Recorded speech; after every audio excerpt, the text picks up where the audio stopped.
यांनी जी लक्षवेधी मांडलेली आहे ही लक्षवेधी गलाई बांधव कामगार जे आमचे देशभर काम करतात। आता मी इथं बोलत असताना झवेर मार्केटमध्ये आमचे 500 ते 1000 दुकानं आमच्याच मतदारसंघातील आमच्या परिसरातील असतील।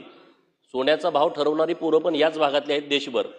अशा पद्धतीचं हे काम करणारी सगळी मंडळी असताना आज जो पोलिसांच्या माध्यमातून IPC कलम 411 जे जुनं आता नव्यानं जे BNS कलम 317 झालेला आहे याचा गैरवापर मोठ्या प्रमाणामध्ये होतोय। आता जो एखादा चोरी करून येणारा माणूस येतो तो काय डायरेक्ट या गलाई बांधवांकडे येत नाही, तो कोणतरी त्यांच्या ओळखीचा माणूस असतो, व्यापारी, ज्वेलर्सवाला छोटा सोनार काम करणारा त्यांच्याकडे येतो। ते लोक येऊन गलाई कामगारांच्याकडे आमच्या गलाई करतात। 1 किलो सोनं गाळल्यानंतर त्याला मजुरी किती मिळते? 100 रुपये। तो परत जातो टेस्टिंग करण्यासाठी। प्रश्न विचारा। टेस्टिंग करणारा पण माणूस कोण आहे? तो आमचाच माणूस आहे। त्याच्याकडे तुम्ही त्याला पैसे किती मिळतात? 50 रुपये।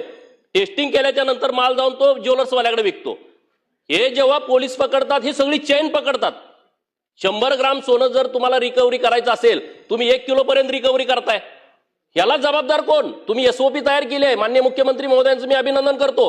आता तुमच्या समिती गठीत व्हायला लागली आहे, काही लोकांना तुमचं नोटीस जात आहे। मी एक उदाहरण देतो आता माननीय मंत्री महोदयांना की तुम्ही मला एक उदाहरण तुम्ही समोर आणलं तर कारवाई करा।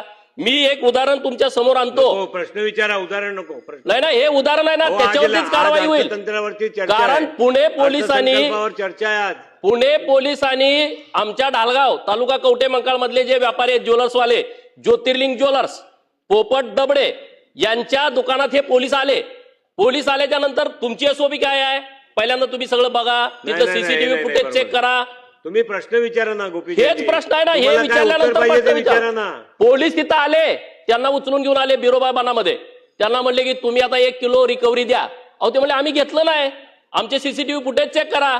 नाही म्हणले तुम्ही आता 50 लाख रुपये द्या। ते म्हणले आम्ही देऊ शकत नाही। चला म्हणले तुमचा DVR आम्हाला ताब्यात घ्यायचा आहे। दुकानात गेले, अख्ख्या दुकानातला सगळा 1.5 किलो माल ते घेऊन गेले। काय रिपोर्ट नाही, काय नाही। त्यांना नेऊन पुण्यात 3 दिवस ठेवलं, बडवलं। 4 तारखेला अटक केली, 4 नोव्हेंबर 2022 ला। 7 तारखेला त्यांना तिथं कोर्टामध्ये हजर केलं, 3 दिवस त्यांना बडवलं। 1.5 किलो सोनं रेकॉर्डवरती घेतलं नाही, सातत्यानं त्यांनी तक्रारी दिल्या। मे महिन्यामध्ये 2022 ला पोपट दबडेने आत्महत्या केली। ह्या प्रकरणाची चौकशी अभिजित पाटीलनी, त्या सगळं चोर लुटून नेलंय त्यांनी, त्याच्यावरती कारवाई होणार का? हा नंबर 1 माझा एक पहिला प्रश्न।